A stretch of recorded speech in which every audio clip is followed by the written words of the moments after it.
Let's do a couple more pages in my October Daily 2025 album. Hi friends, welcome back to my channel. If you're new here, my name is Tori and today we are working on stories 4 and 5 in my October Daily 2025 album. The first story I'm going to tell today is a story of some pumpkin cookies that I made recently, which ended up being so good. And I did take them over to my filming area just to take a nice little photo of them so I could put them in this album. You can see on the photo right there what they ended up looking like.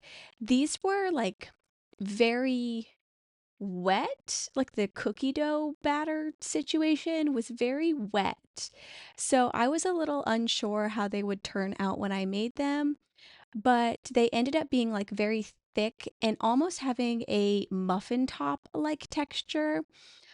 So they ended up being quite delicious. And I just got this recipe off of like a random Pinterest search. So I will link that down in the description box below if you're interested in checking it out. It was super good.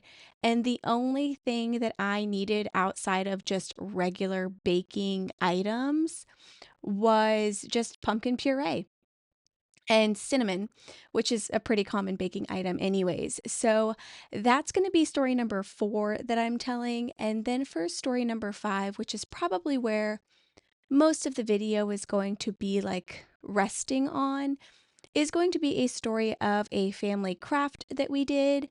I had purchased some diamond art magnets in a Halloween theme from Amazon. And I thought that this would be a really fun thing for the whole family to do together. So we all sat around the table on October 5th and each did a little magnet situation to put on the refrigerator to kind of just decorate a little bit more for Halloween. And the kids loved it. My husband even really enjoyed it. And because they're so small, it didn't take a lot of time. So back to story number 4, I'm going to flip flop in between these. I am keeping this really simple. For both of these stories today, I am just going to be placing these photos in page protectors. So what I ended up doing was going through my little like photo box of like leftover embellishments, and I found this really big tag situation that said bewitched and like pleasantly surprised, and I was like, well, this is perfect because I was very pleasantly surprised by these cookies. So I just layered that over top of the bottom of my photo, and I'm just doing a little bit of journaling about making the cookies. And then all I added was my story number sticker, and that's going to be it for story number 4. So that one came together super quickly. For story number 5, though, I do have 3 separate photos. And since I am going to be placing this in a page protector, I've got to kind of figure out something to do with the background of this photo. So I ended up pulling some leftover paper from my first story, and I am pulling out a bat stencil from scrapbook.com, and I am just stenciling on some bats to the background of this paper. This kind of came to me on a whim. I was just looking through of my supplies, just trying to figure out what I really wanted to do. And I love this stencil. So I decided that I would just basically make a 4x6 little patterned bat text paper to place behind my photo. And that's what I ended up doing. I thought that this worked out really well because I did save one of the diamond art magnets that was in the shape of a bat. And I'm actually going to be placing that inside my album as well. A little bit off topic, but I did decide this year that when I'm doing any kind of crafts, paintings, anything like that that I normally like to do around the holiday seasons, if it's something that I can just do in the size of the album that I'm currently working in, like for my October daily album or my December daily album, then I decided that I would just try to make it in that size. And I would be able to place those things just in my album. So when I'm flipping through these in future years and looking back on things, I can actually see the real life thing that I ended up doing just in my album. So like I do have some paintings I want to do this year. potentially even some embroidery situations I've been thinking about.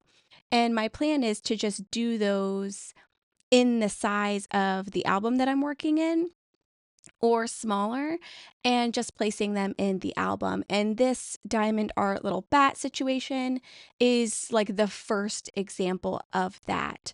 So I did find that I wanted to have a little bit more bats underneath my photo. So I am just adding a couple more with the leftover ink that I have on my little sponge tool. I am adding a little bit more to that background paper. And then I'm just kind of sticking things in my page protectors just to see how it is looking so far. I wasn't sure immediately what I wanted to do with the diamond art bat that I had. Um, Again, this is on a magnet, so it's not super, super thin, but it's also not as thick as some of the other pieces that I've already placed in this album. So it did end up working out pretty well. But what I will end up doing with that is just placing it directly underneath my photo. It will overlap my photo just a little bit, and I'm going to stick that on there with red line tape. I was playing with the idea of putting some black label stickers down underneath there for a little bit of journaling, but I do decide that I'm going to place that label sticker on one of my 3x4 photos. That way I can just really give that bat its own little moment underneath our family photo. And then before I stick that down, I will work on my actual little journaling card, I think. This because the bat came from Amazon, the little magnet diamond art thing. The white border around it was a little bit uneven, so I just trimmed a couple pieces of that off because the magnet is really easy to cut, just so it looked a little bit better. I am using that black label on my photo, and I'm just covering up where these scissors are sitting. These two in this photo are the two that I had completed while we were doing the activity as a family. And then we have the photo of everybody holding up the one that they picked. And then again, the black bat is going to be in my actual album. So I placed that story number sticker overlapping that little journaling label that I have. And now I'm going to start actually placing things down. And then I will do my journaling. This is another one that came together super, super quickly.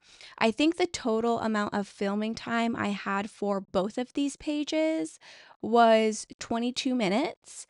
So it definitely came together quickly, and I got 2 stories told. So I think that's pretty successful, in my opinion, especially since I do tend to get a little bit sidetracked while I'm working on these projects and end up doing the most.